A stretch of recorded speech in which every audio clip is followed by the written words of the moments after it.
Buenas tardes a todos y todas. Un gusto tenerlos presentes en lo que hoy es la mesa de diálogo número 4 de estas actividades sobre el estudio de Gramsci. En particular, ya nos encontramos en el estudio del cuaderno 13 y en la sesión de hoy, quienes nos acompañan, voy a presentar inmediatamente, nos acompaña Máximo Modenesi.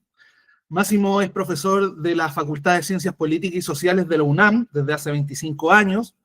Ha publicado 23 libros sobre teoría política y movimientos sociales y políticos en México y en América Latina. Sus últimos libros son Luchar en el Interregno, los movimientos sociales latinoamericanos ante los progresismos y las nuevas derechas del siglo XXI. Gramsci y el sujeto político, subalternidad, autonomía, hegemonía, publicado por ACAL en 2023, y también en italiano el mismo año.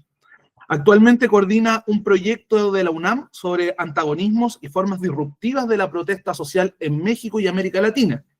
Es miembro del Consejo Asesor de Jacobin América Latina e integrante del comité directivo de la IGS. Y también nos acompaña Agustín Artese. Agustín es politólogo, investigador y docente por la UBA. Se ocupa principalmente de las lecturas teórico-filosóficas de la obra de Antonio Gramsci en relación a otras corrientes del marxismo italiano del siglo XX, y es coordinador del grupo de estudios sobre Gramsci en América Latina y miembro de la Asociación Gramsci Argentina. Bien, la mesa de diálogo número 4 tiene como temas relevantes a trabajar: crisis orgánica, crisis del parlamentarismo, burocracia, revolución pasiva, centralismo democrático por orgánico, grande y pequeña política. Así que, en vista del tiempo, vamos a comenzar con Máximo. Dispones de 20 a 25 minutos, después seguirá Agustín y ahí después viene el debate. Máximo, por favor. Muy bien, muchísimas gracias. Gracias por la invitación, Joelín. Festejo la iniciativa. Es para mí también un gusto compartir la mesa con Agustín Artese, que conozco hace mucho tiempo y realmente considero uno de los jóvenes, no sé si ya sigue siendo joven, pero digamos jóvenes, gramscianos, críticos, fino, y entonces es un gusto. Yo creo que vamos a poder complementarnos bien, espero. Y también siempre hemos tenido algunos puntos de debate, así que bueno, vamos a ver qué logramos hacer conjuntamente. Para empezar, digamos, el reto que ponen en ese tipo de eventos es particularmente, digamos, pesado, porque hablar de un cuaderno de Gramsci, además con una avalancha de conceptos, siempre es un gran reto, y sobre todo si uno le dicen además al final que tiene 20 minutos. Pero entonces yo voy a hacer un recorrido. Y en ese recorrido voy a omitir cosas y vamos a ver de cómo nos entrecruzamos con Agustín, pero sí voy a proponer un recorrido. Primero, una primera premisa, algo que siempre es importante decir: cuaderno 13, cuaderno temático, por lo tanto no es un cuaderno de primera redacción, es un cuaderno en donde Gramsci vierte notas anteriores. Entonces intenta darle más sentido. Entonces son esos cuadernos que en primera instancia podríamos asumir que tienen más homogeneidad y al mismo tiempo no la tienen. No la tienen porque no fueron editados en el sentido estricto por Gramsci. Se escribe entre el 32 y el 33 en Turi, entonces ya después Gramsci se enferma, entra en la clínica, o sea, es un periodo problemático. No hay, digamos, un pasaje de elaboración posterior. Por lo tanto, no deja de ser, a pesar de que sea un cuaderno temático, no deja de tener un carácter misceláneo, digámoslo así. Entonces, bueno, eso implica tratar de ver cómo agrupamos algunos temas, desde dónde sacamos algunas cuestiones. Yo voy a omitir algunas, pero les voy a proponer dos grandes temáticas que me parece que son importantes. No estoy aquí diciendo que son las más importantes, creo que sí, pero no ese es mi propósito. Mi propósito es aprovecharlas para tratar de colocar algunas cuestiones que me parecen relevantes en América Latina en el debate político actual. No sé si voy a llegar a formular los elementos del debate político actual, pero asumo que, digamos, se puedan intuir o que puedan ser parte del diálogo posterior. Entonces, el primer bloque es algo que tiene que ver con el arranque, pero no solo con la nota 1, la nota 17, la nota 24. O sea, es toda una trayectoria que arranca de Maquiavelo, de una idea de política, de una idea de partido, de una idea de hegemonía, en donde se inserta la cuestión de la guerra de posición. Ese es el primer recorrido. que creo que atraviesa varias notas y en particular aquellas que se seleccionaron para que se conversaran. Y la segunda es un recorrido que parece de menor calado, porque ese es el primer recorrido, es el recorrido que sostiene incluso el título, la idea de Maquiavelo de colocar en el centro de la cuestión. Pero hay una línea que yo haría con tres conceptos, bueno, dos conceptos y un problema: crisis orgánica, boulanger y cesarismo. O sea, creo que ahí hay otra secuencia conceptual, que es una secuencia que aparte a mí me interesa mucho. No hay revolución pasiva en ese cuaderno, pero digamos, si es que aparece en la sombra de la revolución pasiva, aparece en esa segunda secuencia, entre crisis orgánica, boulangismo y cesarismo. Entonces, bueno, termino después con revolución pasiva porque sí me interesa colocar ese tema. Además, Agustín tiene también su aproximación a esa cuestión. Entonces, digamos, eso que acabo de decir es lo más importante que puedo decir, es decir, un poco tratar de ordenarlo así. Lo que voy a agregar, tampoco crean que son cosas particularmente originales, quiero como un poco atar algunos cabos, ¿no? Eventualmente sobre lo último tengo alguito un poco más provocador, un poco más original, porque respecto de lo que se dice en esa secuencia, en el cuaderno 13, sobre hegemonía, me parece que le faltan elementos a mí, de mi punto de vista, para complejizar el concepto de hegemonía. Pero voy a llegar a eso. Bueno, empecemos brevemente. A ver, no he visto mi tiempo, pero ya lo vi. Ok. Claramente, bueno, incluso las notas sobre Maquiavelo que aparecen en el cuaderno 13 no son todas las que aparecen en los cuadernos, porque es un corte de caja. O sea, lo que hace Gramsci es recoge lo que había escrito, ordena de alguna manera y después sigue escribiendo algunas cuestiones. Entonces, y también sobre hegemonía. Entonces, también no es un punto de llegada al cuaderno 13, es un pasaje de una trayectoria, de un itinerario. Bueno, ahí coloca algunas cuestiones que hay que recordar solo casi para fines de inventario, esa idea, digamos, de la voluntad colectiva, que es fundamental. Digo, aquí no puedo no recordar a Carlos Nelson Coutinho, ya que estamos en un ambiente brasileño, quien sobre voluntad colectiva construyó una hipótesis que yo comparto plenamente, que es que eso es el corazón problemático de la obra de Gramsci. En algún momento lo dice el propio Gramsci, entonces podemos creerle, pero dice muchas cosas Gramsci. Entonces, digamos, de ahí y muchos autores no insistieron en eso. Yo sí estoy plenamente de acuerdo que incluso en la reflexión que vemos en la nota 1 sobre el príncipe, la voluntad colectiva es donde ahí se coloca como la problemática político-filosófica de la praxis que Gramsci sitúa como su brújula, como su norte, el norte en su brújula. Después, otra cosa es cuando desagrega las dos condiciones de la hegemonía en esa misma nota, que sí también hay que consignarlas. Si bien no habla siempre de hegemonía, no es el lugar donde más trata el concepto de hegemonía, pero en un momento dice dos cosas cruciales y las dice en estrecha secuencia. Dice, hay que el moderno príncipe, es decir, el partido político, no tiene que caer en cuestiones espontaneístas, no tiene que, digamos, perderse en economicismo, y tiene que asumir dos cosas que para la época son completamente afuera de tono respecto a los debates del marxismo de la época: es formación de una voluntad colectiva nacional popular y reforma intelectual y moral. Entonces está planteando algo de una tarea que sí es la tarea hegemónica. Ahí está, digamos, el meollo del programa hegemónico. Es el programa hegemónico para Gramsci, es ir más allá. No es solo formación de una voluntad colectiva nacional popular y reforma intelectual y moral, pero es ir más allá de ese lugar en el cual, según él, se había estancado el movimiento comunista internacional. Yo, en mi trabajo, sobre todo mi trabajo más reciente, planteaba como esa secuencia: subalternidad, autonomía, hegemonía. Es decir, Gramsci entiende lo subalterno, entiende que la autonomía, que la independencia y la constitución de la clase y del partido está en un punto, digamos, de construcción, pero entiende que no es capaz de ser hegemónico, y este es el reto que se coloca. Por eso insiste particularmente en ese tercer nivel, en esa tercera dimensión. Yo creo, dando un poco por hecho, por descontado, la cuestión de la autonomía, de la constitución del sujeto autónomo, y pensando más la expansión del sujeto hegemónico, cosa que yo creo que hoy en día no estamos exactamente ahí. Lo digo para nuestros debates. Yo, cuando tengo una tentación de decir, ojo con excesos hegemonistas en el razonamiento, cuando creo que no está dada como pudiera estar dada, por lo menos en términos de optimismo de la voluntad de la época, la autonomía de la constitución de un sujeto que pudiera después plantearse un horizonte hegemónico. Entonces, bueno, pero aquí claramente Gramsci está dando ese salto porque asume que es el problema que tiene que asumir un movimiento comunista que es suficientemente autónomo, que no quiere decir que no tenga que convencer a los subalternos, digamos, y seguir, digamos, promoviendo esa salida de la subalternidad, pero es suficientemente autónomo, pero no ha logrado ser hegemónico y tiene que plantearse el reto de lo hegemónico.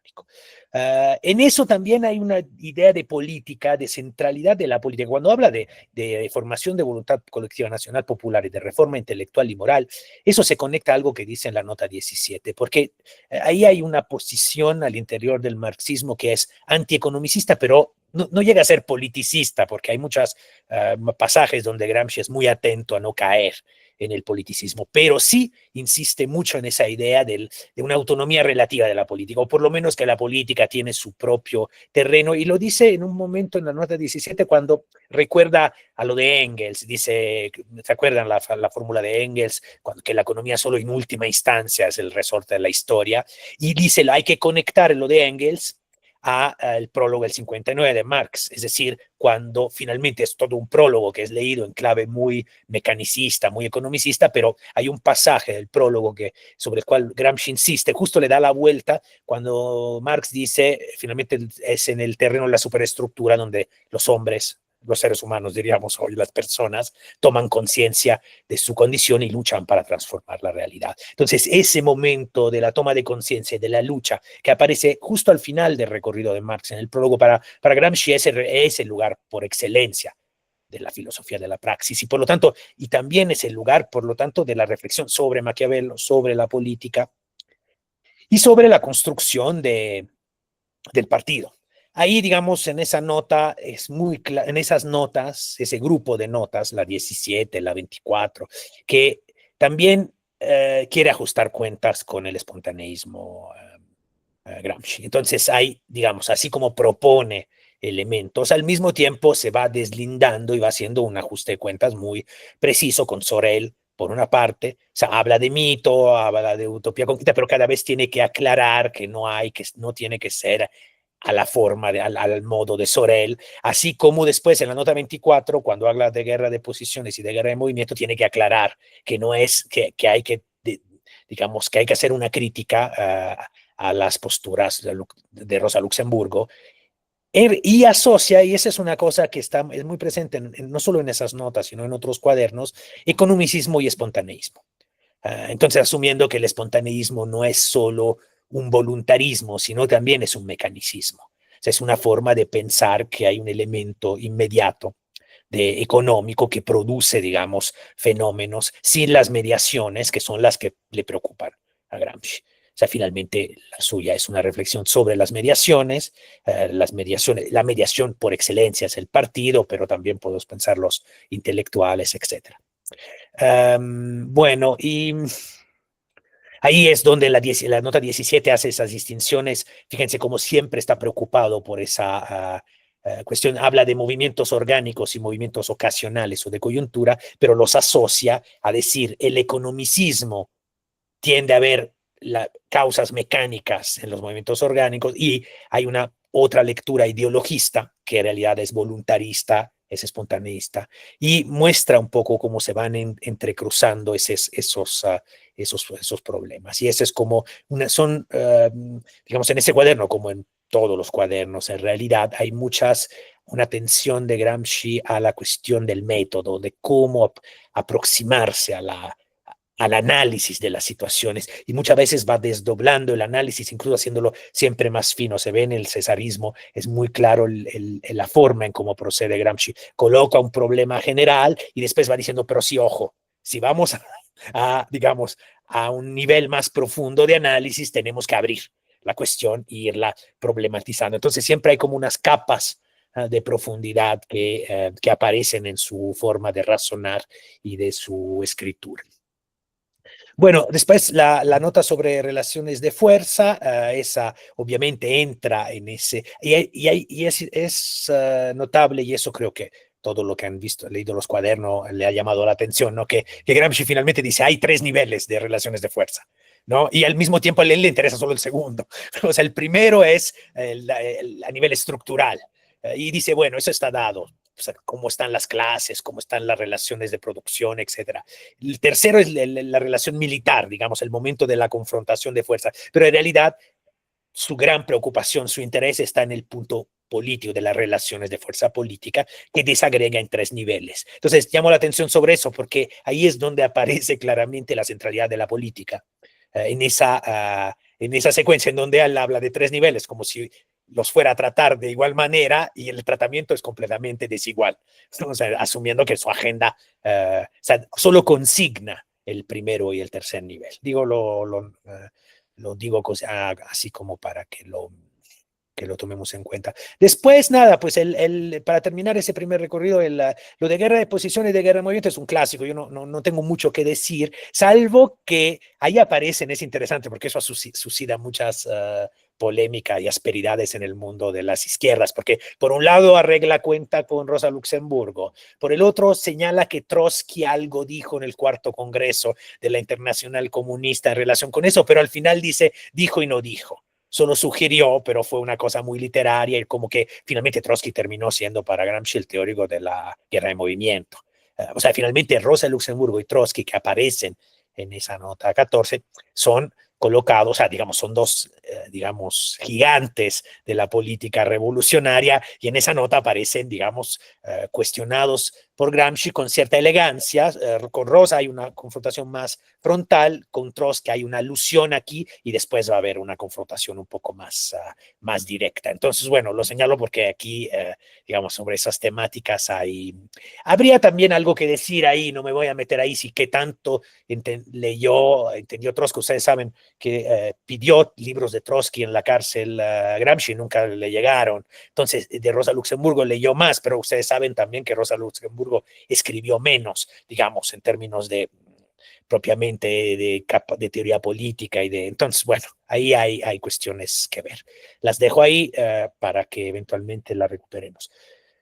Paso a la segunda parte, porque si no, no voy a tener tiempo en 20 minutos de colocar. Entonces, aquí la secuencia es crisis orgánica, boulangismo, cesarismo.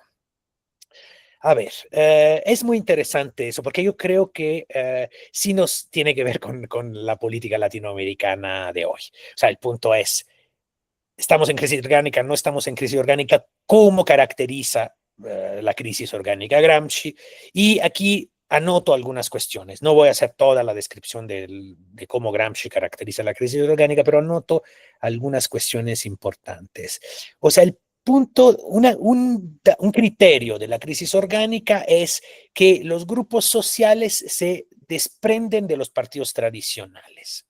Entonces, quiere decir que en una crisis orgánica hay cierta, digamos, se pierde cierta orden político ligado a la adhesión a los partidos como nomenclatura de las clases, es decir, como una forma de organizar el conflicto. Y en esa confusión, en ese momento caótico, problemático, una de las cuestiones que coloca Gramsci en la nota 23, después voy a agregar lo de boulangismo y de cesarismo, porque boulangismo y cesarismo también hablan de crisis orgánica. O sea, crisis orgánica es un poco el paraguas situacional, es una lectura de contexto. Después están los fenómenos que ocurren en contextos de crisis orgánica. Entonces, digamos, primero, y la primera anotación que hace, o no sé si es la primera, pero la primera que yo registro como importante, es que en realidad la crisis orgánica favorece a los grupos dirigentes. O sea, es una situación en donde son los grupos dirigentes que tienen las mejores condiciones, a pesar de que provocaron la crisis, son objeto de la crisis, porque es una crisis de dominación, finalmente son aquellos que tienen las mejores condiciones para reconfigurarse, reconstituirse, ¿no? Entonces hay un desapego, o sea, pierden hegemonía, pierden contacto con sus bases. Sus partidos tradicionales ya no son, digamos, los instrumentos políticos, pero parece entonces que las clases dirigentes sí son capaces de reformular su condición a través de nuevos instrumentos políticos. Eso lo estoy diciendo yo. O sea, no, digamos, lo agrego yo interpretando a Gramsci, no es exacta, pero es lo que dice cuando da cuenta de las dificultades de las clases subalternas frente a las crisis orgánicas y de las ventajas que tienen las clases dominantes. porque tienen, dice, personal adiestrado, cambian nombres y programas y absorben el control que se le iba, hacen sacrificios, saben, se exponen a través de promesas demagógicas, detienen el poder. Aquí estoy traduciendo, leyendo un pasaje. Se refuerzan, o sea, habla de todo un procedimiento, un proceso de reconfiguración de las clases orgánicas. Y en un momento dice que si no logran una solución orgánica, o sea, si no logran reconstruir su hegemonía, recurren a la del jefe carismático. Por eso, digamos, desde la formulación de la crisis orgánica aparece la sombra, el fantasma, digamos, del cesarismo, si quieren, del populismo, de la revolución pasiva. No dice en ese momento nada de eso, salvo que en un momento termina hablando un poco de un equilibrio estático, después va a hablar de empate catastrófico, o sea, ahí hay esas fórmulas que acompañan, y hace una referencia al 18 Brumario. Entonces, crisis orgánica finalmente no digo si es sinónimo, porque eso sería, incluso yo creo que a lo mejor no habría que hacer esa asociación tan mecánica, pero en el cuaderno en los cuadernos aparece eso. Aparece un vínculo muy estrecho entre crisis orgánica y revolución pasiva, cesarismo, etcétera. A pesar de que yo digo, bueno, me pregunto por qué, en el sentido, como si eso fuera una salida obligatoria. No sé si hay cierto fatalismo aquí o si es una lectura en realidad de época que está haciendo Gramsci. Está leyendo su propia época y está generalizando un poco, extendiendo ese escenario, como diciendo, ese es el escenario que estamos viviendo, pero eso nos enseña un poco cómo se está bosquejando las formas políticas de una época que se está constituyendo. Entonces, bueno, ahí hay algo que decir. Bueno, segunda cuestión, el boulangismo. La cuestión del boulangismo es interesante. El boulangismo es un fenómeno muy complejo, no me voy a detener mucho en él. Es un movimiento de finales del siglo XIX en Francia, de un general que aparece en la escena y digamos, es el paradigma de la ambigüedad política, que tiene un pie en la derecha, un pie en la izquierda, ciertos radicales y socialistas lo apoyan, es republicano, pero finalmente en algunos monárquicos, y sobre todo es un gran demagogo y viene desde afuera del sistema político de la Tercera República. O sea, es el populista de derecha. A ver, es un fenómeno populista.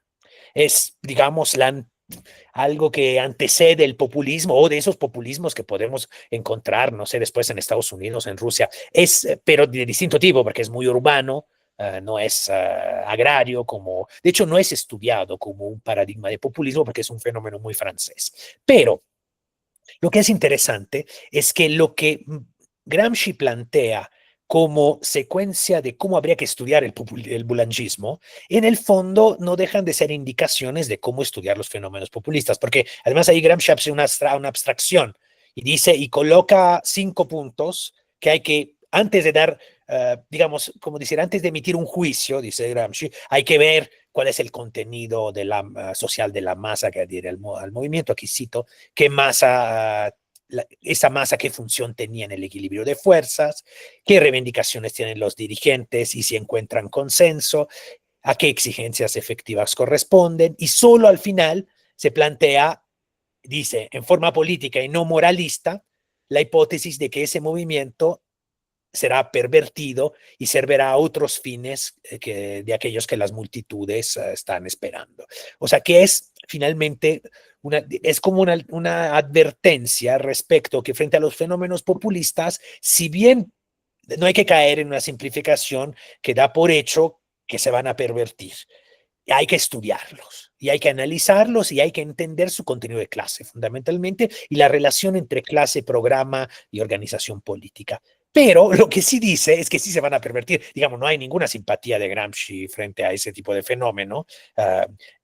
Hay una distancia abismal, que es la distancia entre un proyecto comunista y de clase, pero hay como una sensibilidad, no sé si decir sociológica, porque no era el término de la época, pero hay una sensibilidad políticos sociológica de tratar de entender cómo se caracterizan esos fenómenos. Lo digo porque es un poco algo que que nos enseña ya, digamos, ha estado rondando un poco nuestras dificultades en América Latina de interpretar los populismos sin caer, digamos, en esas tensiones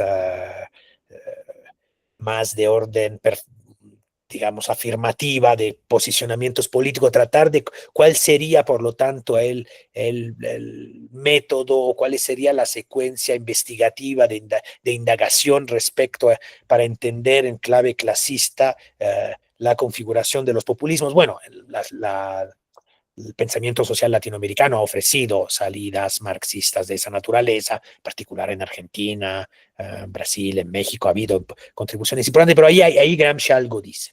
Bueno, para ir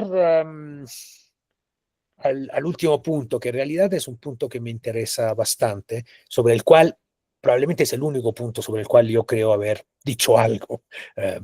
No sé, es novedoso, original, cuestionable al mismo tiempo, es en relación al cesarismo.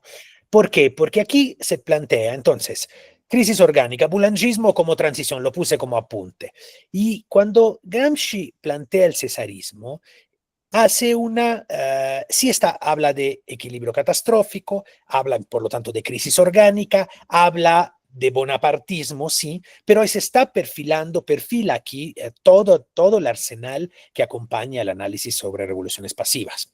Pero al mismo tiempo, en ningún momento explícitamente conecta cesarismo y revoluciones pasivas. Simplemente opera de la misma manera, los sitúa. Y yo lo que sostuve aquí es que el cesarismo a mí me parece un dispositivo de la revolución pasiva. O sea, en un momento o sea, la revolución pasiva es el fenómeno general y el cesarismo es una forma en cómo se presenta la revolución pasiva. Aquí, digamos, después también Francesca Antonini ha trabajado mucho sobre cesarismo, ha hecho esas mismas conexiones, le agradezco que me haya citado, o sea, porque sí hay como una cosa, digamos, donde ella hizo un estudio probablemente mucho más a profundidad del que yo hice, pero yo lo dije primero, entonces finalmente sí hay algo que hay que registrar, que había efectivamente y algunos autores importantes en Italia asumían que no había esa conexión.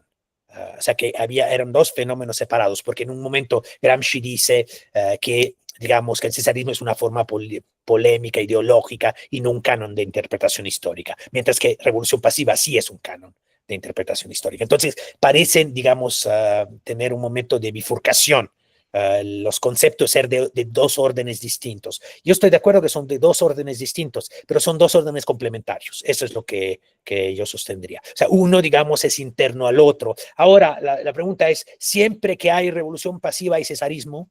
Yo diría que tampoco, no forzosamente.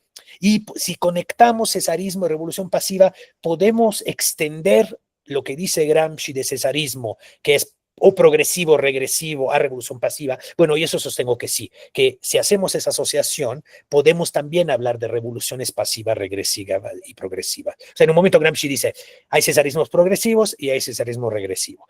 Lo progresivo y regresivo remite aquí a qué tanto favorecen a las fuerzas progresivas, regresivas en términos del proceso histórico. Bueno, él establece esa distinción y yo digo, bueno, si eso es así, también es un criterio de las revoluciones pasivas, es un criterio de distinción. Y agrego otra cosa, agrego que no es que lo progresivo y regresivo aquí no es una tipología, son dos criterios que en realidad se van un poco como siempre sostiene Gramsci, pero aquí no lo dice y no lo sostiene, que son finalmente dos criterios que se van sobreponiendo, es decir, progresivo y regresivo siempre son o sea, tendencias regresivas y progresivas siempre son internas a fenómenos cesaristas y de revolución pasiva. El punto es cuál es la que prevalece en un momento dado. Es decir, que finalmente no podemos simplemente asumir una tipificación así, digamos, tan binaria y tan mecánica. En realidad hay que leer la combinación de elementos, que justo la característica de las revoluciones pasivas, en esa tensión entre transformación, conservación, es propia de las revoluciones pasivas, esa ambigüedad y esa contradicción interna, se puede leer en clave de la tensión entre elementos regresivos y elementos progresivos, que finalmente Gramsci aquí nos está colocando un criterio. Que no lo hace. Ahora, aquí ya estamos entrando en un terreno en donde estoy haciendo un poco, llamémosle así, metateoría o para gramscismo. O sea, digamos, diciendo, ahí están los elementos, Gramsci no lo formula exactamente así, pero si hacemos atamos lógicamente cesarismo y revoluciones pasivas, tenemos esas conexiones y esa posibilidad de usar el criterio progresivo-regresivo como una clave de lectura de los fenómenos políticos contradictorio y ambiguo. Y eso a mí me ha servido para pensar los fenómenos latinoamericanos, los fenómenos de gobiernos progresistas en particular, mostrando cómo el elemento progresivo tiende a disminuir, aumenta el elemento regresivo, o sea, y eso permite incluso no caer en etiquetas un poco al estilo del boulangismo, o sea, recupera un poco esa idea metodológica, no, digamos, no anteponer conclusiones políticas, sino tratar de irlas justificando y argumentando en una clave analítica un poco más fina y sofisticada. Entonces, bueno, no me da tiempo para más. Creo que esa última dimensión es como la que donde yo siento que realmente pude decir, o sea, a lo largo de mis estudios sobre eso, pude decir algo interesante. O sobre revolución pasiva he trabajado bastante. Trabajé recientemente en ese libro que también salió en Italia, y que se presentó también en Roma. Estuvieron Guido Liguori y Giuseppe Cospito presentándolo, y eso me dio mucho gusto porque estaba en el templo del gramscianismo italiano, que yo dejé hace 20 años, pero regresar ahí no me desagradó. Que, digamos, ahí es sobre esa secuencia subalternidad, autonomía, hegemonía, que no es estrictamente lo que aparece en ese cuaderno. Entonces por eso esa es una cosa más del cuaderno 3, o sea, que digamos no voy a colocar aquí, pero digamos ahí sí tendría algo que decir que no fuera, digamos, glosa, digamos, informada de los cuadernos. Les agradezco mucho y escucharé con atención lo que tenga que decir Agustín. Muchas gracias, Máximo. Agustín, por favor, tienes la palabra. Bueno, buenas tardes a todos y a todas. Quiero agradecer antes que nada, me sumo a los agradecimientos de Máximo hacia los compañeros y compañeras que están organizando este ciclo tan rico y tan intenso también, porque se está trabajando todas las semanas y eso no es sencillo, así que les agradezco el esfuerzo y el trabajo. Le agradezco también a Claudio que está aquí mediando, coordinando la instancia. Y a mí también me pone muy contento participar de otra actividad más con Máximo. Yo estaba pensando cuando vos decías recién al respecto de, bueno, dónde podés señalar tu aporte.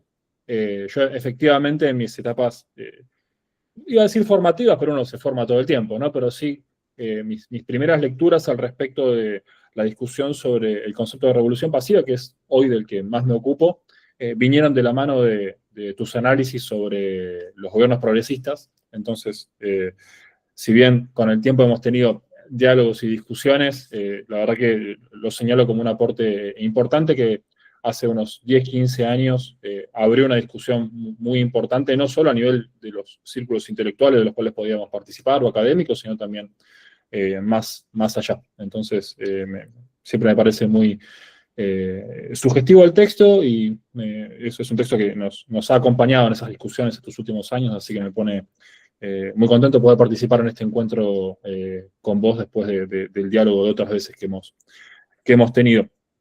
De hecho, yo quería aprovechar algunos de los puntos que había presentado Máximo para poder, o algunas de las incitaciones, ¿no?, que él había presentado, para comentar algunas de las cosas que a mí en particular me parecen también sugestivas o interesantes de este cuaderno.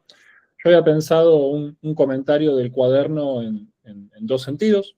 Uno va sobre la periodización que hace Gramsci en los siglos XIX y XX, el fragmento que él llega a ver y vivir, que es una forma de comprender la historia de la conformación y las transformaciones del Estado burgués, que tiene muchas resonancias en el cuaderno 13 y me parece que permiten articular una parte de su propuesta de pensar al marxismo no solo como una filosofía de la praxis, sino también como una ciencia de la política. Me parece que en este cuaderno hay muchos aportes en ese sentido, en función de los conceptos que los compañeros y compañeras habían propuesto para que discutamos hoy, ¿no? Que eran crisis orgánica, crisis de parlamentarismo, burocracia, revolución pasiva, etc. Me parece que en la forma en la cual piensa Gramsci esos dos ciclos, los ciclos de la Revolución Francesa y la Revolución Rusa, esos son problemas que aparecen, ¿no? Sobre todo en torno a la relación entre crisis, hegemonía y revolución pasiva, e incluso guerra de posiciones y movimiento, ¿no? Como decía recién Máximo, me parece que el cuaderno 13 puede ser en esa clave un insumo muy importante, no solo para pensar o intentar ver cómo piensa Gramsci, sino en función de, y este es el segundo punto que quería proponerles, en función de una discusión metodológica al respecto de cuánto de esa discusión nos puede ayudar para pensar el presente y los procesos políticos que nos rodean y que nos preocupan a nivel teórico, y nos preocupan y nos ocupan a nivel teórico y político. En esa clave yo quería aprovechar algo que dijo Máximo, que me pareció importante y con lo cual yo estoy de acuerdo, en que el cuaderno 13 efectivamente no es un punto de llegada, ¿no? Como decía Máximo recién, y que la discusión sobre Maquiavelo y la política no se agota en el cuaderno, sino que uno puede verla transversalmente en la obra carcelaria de Gramsci, sin dudas, pero que el cuaderno 13 efectivamente se pone como un punto de catalización, por un momento, de ciertas ideas, pero también de pasajes. Yo eso creo que estoy muy de acuerdo con lo que Máximo decía. Yo no lo había pensado de esa forma, pero quería rescatarlo, porque dentro de la cronología de los cuadernos, si bien en este ciclo estamos discutiendo sobre todo alrededor de los cuadernos especiales, entonces los cuadernos anteriores al 32, o los cuadernos misceláneos posteriores al 32, no los estamos trabajando, creo sí que uno puede construir un itinerario alrededor de estos problemas de Maquiavelo, la política, el Estado, la hegemonía, la revolución pasiva, la crisis, en torno a 4 o 5 cuadernos, ¿no? Que podremos presentar en una serie diacrónica, que son el cuaderno 4, el cuaderno 1 para empezar, ¿no? Donde Gramsci no solo plantea todos los grandes problemas políticos de los cuadernos, sino también donde empieza a sugerir algunas formas de respuesta, ¿no? En el cuaderno 1 es donde aparece fuertemente el concepto de hegemonía, pero sobre todo, al menos para mí, el concepto de crisis orgánica o de crisis del Estado. En el caso del cuaderno 1 aparece de esa forma, y donde Gramsci después de escribir otras cosas vuelve para agregar en entre líneas el concepto de revolución pasiva para asociarlo a estos conceptos, al de crisis del Estado, al del ciclo de la Revolución Francesa y la Restauración, para pensar su presente de los años 20 y 30 en Italia. El cuaderno 4, donde Gramsci plantea de forma genética la forma en la cual él entiende el marxismo, o la discusión que a él le interesa dar sobre el marxismo y sobre el lugar de la política. Y es un lugar, el cuaderno 4, donde empiezan a aparecer estas primeras reflexiones acerca de la relación entre economía y política, y sobre todo sobre la política, que son las que después se condensan en el cuaderno 13, ¿no?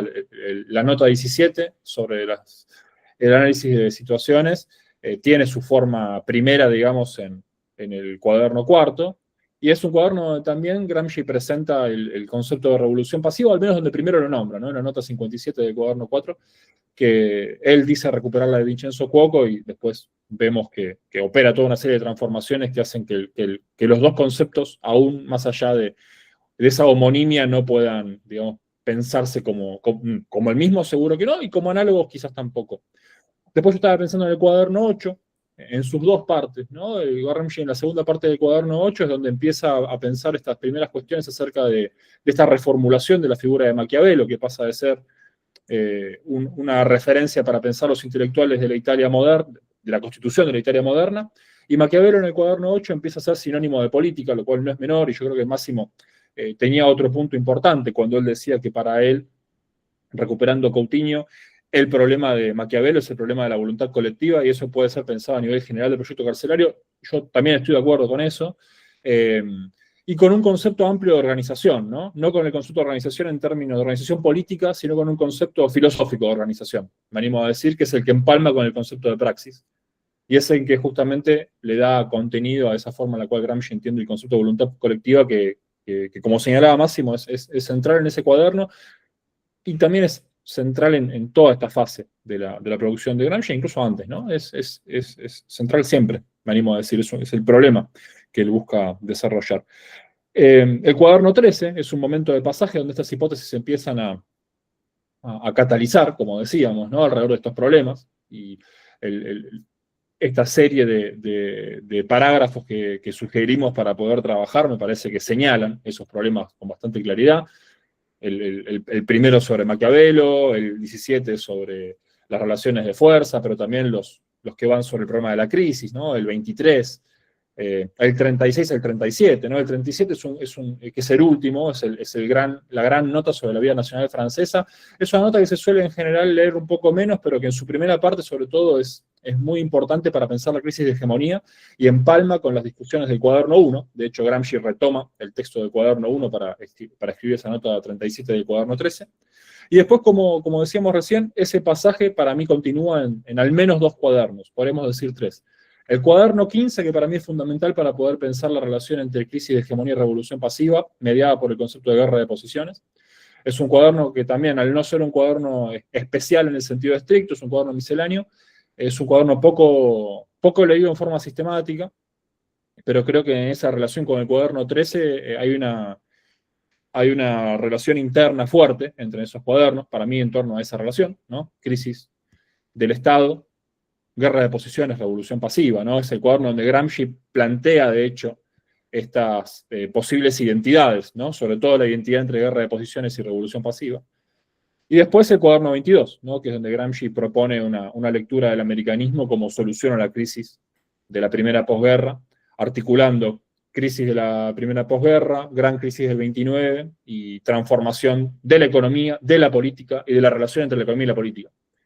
Entonces me parece que ahí, como decía Máximo, es un momento de pasaje que nos permite articular esa fase más germinal de la producción carcelaria, ¿no? La que va entre inicios del 29 e inicios del 32. Ese pasaje del 32, que es para mí fundamental, ¿no? Esos primeros meses del año 32, donde Gramsci resetea su forma de trabajo, plantea un nuevo programa de prioridades y de articulación conceptual, y escribe de un tirón y en forma casi simultánea los 4 cuadernos temáticos quizás más homogéneos, ¿no? El 12, el 11, el 10 y el 13, ¿no? Después, sobre el cuaderno 10 hay muchas discusiones, no nos vamos a meter, no nos interesa demasiado, creo que tampoco, sobre si es un cuaderno especial o no. Pero me parece que, en ese sentido, el cuaderno 13 tenemos que leerlo en esa transversalidad, ¿no? Es decir, si bien es un cuaderno, como decía Máximo, especial y que temáticamente es bastante homogéneo y que se ocupa de una serie de núcleos, me parece que para comprender el cuaderno 13, como para comprender los demás cuadernos especiales de ese año, hay que entenderlos en esa relación diacrónica o transversal, ¿no? Es decir, cuando Gramsci habla de algunos problemas en el cuaderno 13, está trabajando sobre eso mismo en el cuaderno 11 y en el cuaderno 10. Y eso me parece importante para comprender la problemática y para comprender la complejidad del marxismo gramsciano en este momento, ¿no? Sobre todo para entender esos puentes o esas partes de algunas notas que nos parecen un poco más difíciles de trabajar, ¿no? De la nota 17, por ejemplo, sobre las relaciones de fuerza, en general se hace mucho énfasis sobre la parte de los niveles que antes señalaba Máximo, y menos sobre la primera parte, que es donde Gramsci periodiza, y es la que permite pensar en los ciclos estatales, como diría Zabaleta Mercado, y al mismo tiempo es quizás el cuaderno 10, donde se discute el problema del mercado determinado y de la economía en el marxismo y de la crítica crochana al marxismo como economicismo.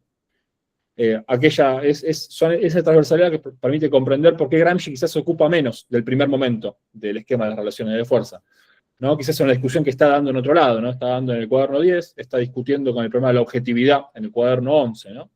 Entonces me parece que es un ejercicio interesante a partir de este cuaderno tender esos puentes hacia esos otros cuadernos. Así que bueno, yo voy a decir 2 cositas o algunas pocas cosas sobre estos problemas que yo les mencionaba. Yo creo que hay un aporte teórico muy importante de Gramsci al respecto de pensar estos conceptos que quizás en los manuales del gramscismo nos han llegado un poco más deshistorizados, ¿no? Los conceptos sobre todo de hegemonía, guerra de posiciones y revolución pasiva asociados al concepto de crisis orgánica, crisis de hegemonía, crisis del Estado, y que para mí Gramsci lo piensa fundamentalmente en la forma en la cual él intenta pensar la relación entre el ciclo político de la burguesía y el ciclo político de la revolución proletaria, es decir, entre el siglo XIX y el siglo XX. Y ahí me parece importante señalar esa primera parte de la nota 17, que es allí donde Gramsci dice, bueno, hay que pensar, ¿no? ¿Dónde termina la Revolución Francesa? ¿No? Y eso no es un problema meramente historiográfico, es un problema político, ¿no? Gramsci dice, bueno, algunos dicen que termina, ¿no? Con la caída de Robespierre, otros dicen que termina un poco más adelante, con Napoleón, otros dicen que termina con la caída de Napoleón, y Gramsci muy provocativamente dice la Revolución Francesa termina en 1817, ¿no? con la derrota de la Comuna de París.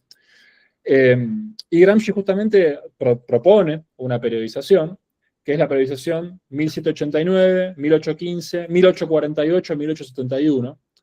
¿No? Los hitos de esa periodización son la revolución, la caída de Napoleón o la derrota y el inicio de la restauración. El tema de la restauración para Gramsci como problema teórico es muy importante, ¿no? Sobre la forma en la cual se organiza la restauración y sobre cómo el Estado burgués es fundado en diferentes realidades nacionales con una modalidad no francesa, en el sentido, ¿no?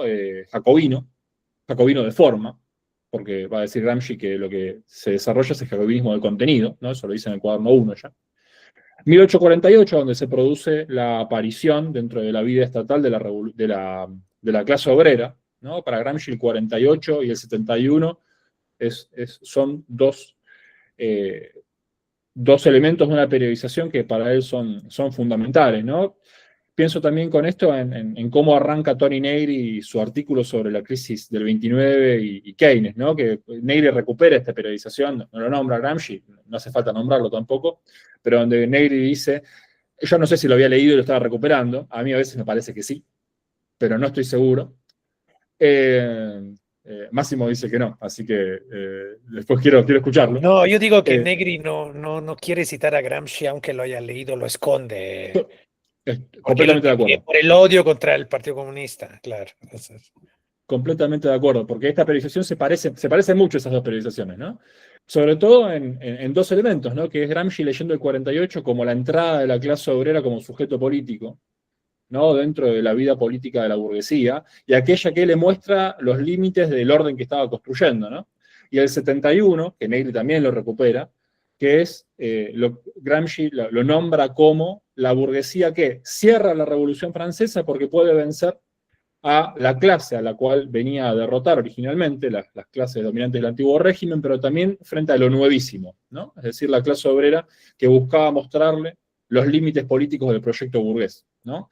El 71 es para Gramsci el momento en el cual se cae una parte de la utopía hegeliana, ¿no? Gramsci dice, dice en una parte, Hegel es el pensador de la utopía burguesa de todo el mundo será burgués, ¿no? El 48-71 es la demostración política de que todo el mundo no podía ser burgués, piensa Gramsci, a través de la emergencia de la clase obrera y de su derrota en el 71.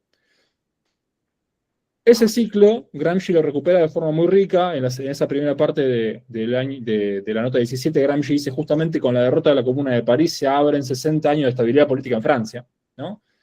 Lo cual me parece que nos permite pensar en un primer elemento de lectura metodológica, ¿no? Para ir más allá de los conceptos en su sentido común. Gramsci dice, la hegemonía de la burguesía francesa no se puede fundar si no es a través de la derrota político-militar de la clase obrera, ¿no? Lo cual me parece sustantivo, en el sentido de que nos permite pensar que la hegemonía no es un producto natural del consenso de la burguesía o un invento del parlamentarismo, sino que por el contrario, hegemonía y parlamentarismo, que eran dos de los elementos que están en el temario de la sesión de hoy, son para Gramsci la invención política de la burguesía para conjurar el desafío obrero, ¿no? Gramsci lo dice claramente. El parlamentarismo es la invención burguesa de dos canales para fragmentar la unidad de la lucha obrera, ¿no? La canalización en la economía y la lucha sindical, y la canalización política a través del Parlamento. Gramsci ve claramente que la derrota de la Comuna de París supone la derrota del esquema de frontalidad de ese momento de guerra de movimientos, y supone al mismo tiempo, en el mismo movimiento, la victoria del esquema de la restauración, es decir, la expansión del Estado burgués y el formateo de la política de acuerdo a la forma burguesa de la política que la burguesía propone, que es el Estado parlamentario, la canalización, como les decía recién, en esas dos vías legítimas de planteo de la conflictividad, que son los sindicatos y los partidos. Quizás el debate en torno a las posiciones de Bernstein, ¿no? En el cambio de siglo es el momento dentro del movimiento obrero más sintomático de esta discusión, ¿no? Donde se discute si economía o política, pero no se discute la fractura entre economía y política, ¿no? Y ahí los documentos del debate de Bernstein son importantes en ese sentido, como lo es el prólogo de Engels a la lucha de clases en Francia, ¿no? Que Engels escribe antes de morir, que es un texto sintomático también de esa forma burguesa de la política, que es el Estado parlamentario, ¿no? Que Gramsci llama en los cuadernos la concreción del modelo hegeliano de la filosofía del derecho, ¿no? El consenso activo de la clase subalternas, no en el momento genérico de las elecciones, dice Gramsci, sino permanentemente activo, ¿no? La aceptación constante de las reglas del juego que plantea la burguesía y la introyección de esa forma de la política como la forma universal de la política. Traigo esta colación porque es el esquema que piensa Gramsci cuando piensa en la crisis del Estado de 1914-1917, ¿no? La Guerra Mundial y la Revolución Rusa, y que le permiten a él pensar justamente cuáles son los desafíos del movimiento obrero después de la Revolución Rusa y cuál es la calidad de la respuesta burguesa, ¿no? Una calidad de una respuesta que él ve, sobre todo a partir de 1922, o la piensa a partir del 22, y esto está en el cuaderno 10, fuertemente, ¿no? Cuando Gramsci dice, de 1789 a 1815 hubo en Europa guerra de posiciones, guerra de movimientos. A partir de 1815 hasta la Comuna de París abrió una larga guerra de posiciones que termina consolidando la hegemonía burguesa y dice, ojo, porque 1917-1922 es un momento de guerra de movimientos, a partir del 22 hay una fase de guerra de posiciones, ¿no? Entonces, Gramsci claramente me parece que está pensando la relación entre, ¿no? Y eso lo plantea claramente en el cuaderno 10 también, ¿no? Que dice la relación entre Revolución Francesa y liberalismo, como forma normalizada de los contenidos de la revolución. Gramsci lo piensa para el cuaderno 10-13, y piensa al final del cuaderno 10, Gramsci dice, ¿no será el fascismo la forma normalizada de la Revolución Rusa? Con forma normalizada lo que estoy queriendo decir es la incorporación de la Revolución Rusa de contenido, diría, provocando con esa fórmula de jacobinismo de contenido, y la negación de su forma revolucionaria, ¿no? La transformación del Estado, de la relación economía-política a partir de la incorporación pasivizada de los contenidos políticos de la presencia de las masas en el Estado, hija de la guerra y la Revolución Rusa.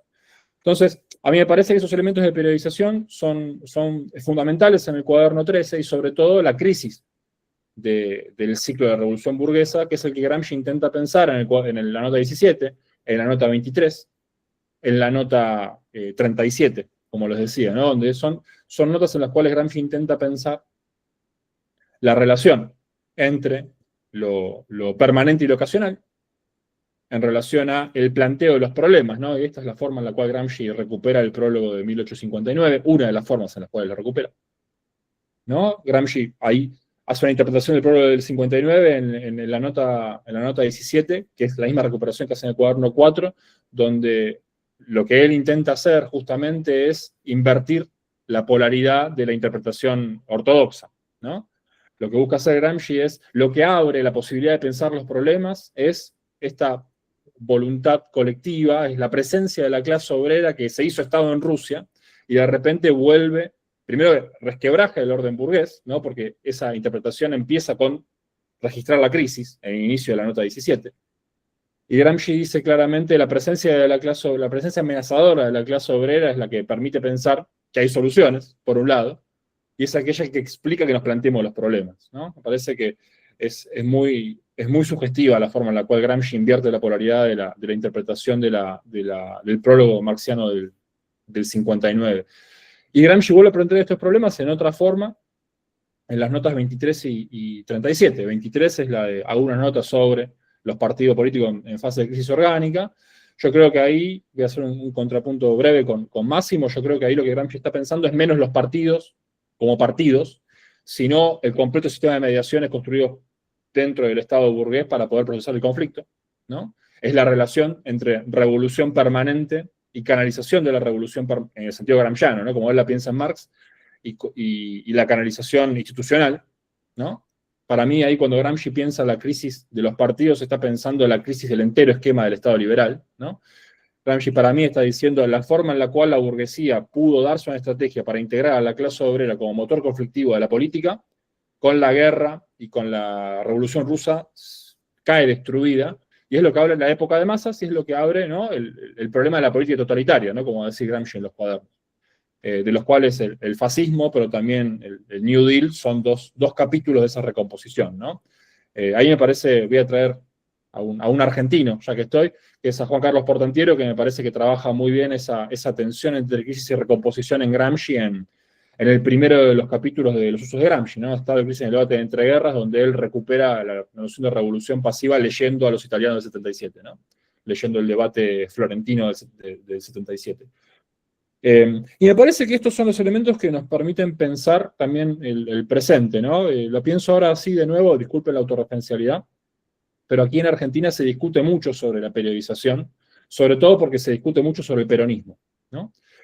Dentro de la discusión política argentina, los sectores antiperonistas o los sectores de la derecha en general dicen la ruina de la Argentina que podía ser potencia se explica por los 80 años de peronismo, ¿no?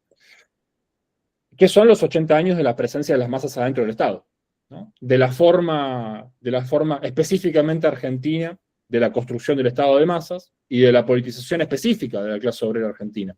Más allá de este localismo que les estoy comentando, les quería comentar lo siguiente, ¿no? Dentro de la política argentina y dentro de nuestras discusiones dentro de la izquierda local, lo que se discute es las formas en las cuales la clase obrera ha sido objeto de represión y exclusión del sistema político en general, pero del juego político en particular, ¿no? Es decir, en la historia argentina tenemos una serie de dictaduras y de intentos, sobre todo post-peronistas, para bloquear políticamente a la clase obrera, ¿no? Que son el golpe del 55, que es donde cae Perón, el golpe del 66, donde se proscribe el peronismo nuevamente, aunque se negocie con su pata sindical, el golpe genocida del 76, donde se intenta un reformateo de la sociedad argentina a partir de, sobre todo, la desorganización del movimiento obrero popular. Y después tenemos la fase neoliberal, ¿no?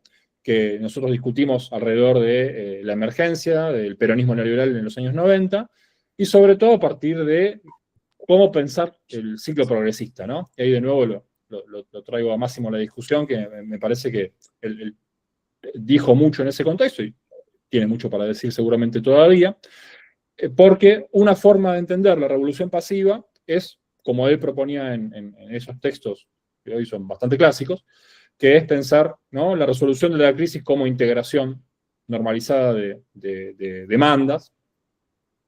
Yo creo que hay otra forma, que no es necesariamente, no es necesariamente contradictoria con esa, que es pensarla dentro de un ciclo un poco más amplio, ¿no? Y es donde yo recupero esa forma de periodizar que propone Gramsci, ¿no? Que quizás se asemeja un poco a la forma en la cual también Zabaleta propone leer, ¿no?, esa relación entre fases estatales y momentos constitutivos, ¿no? Y en ese sentido, me parece que podemos pensar en periodizaciones más amplias en los cuales las fases estatales son efectivamente de una duración medio larga, ¿no? Y en donde la emergencia de gobiernos progresistas y las respuestas por parte de la derecha nos permiten pensar que son índices para leer una relación de fuerzas de más larga data, ¿no? Lo que nos planteamos aquí, por ejemplo, es si, por ejemplo, el gobierno actual de Javier Milei viene a cerrar el ciclo del 2001, ¿no?, el ciclo de la explosión popular que termina con una parte del esquema neoliberal en Argentina y que inaugura el posterior ciclo progresista a partir del 2003, sobre todo.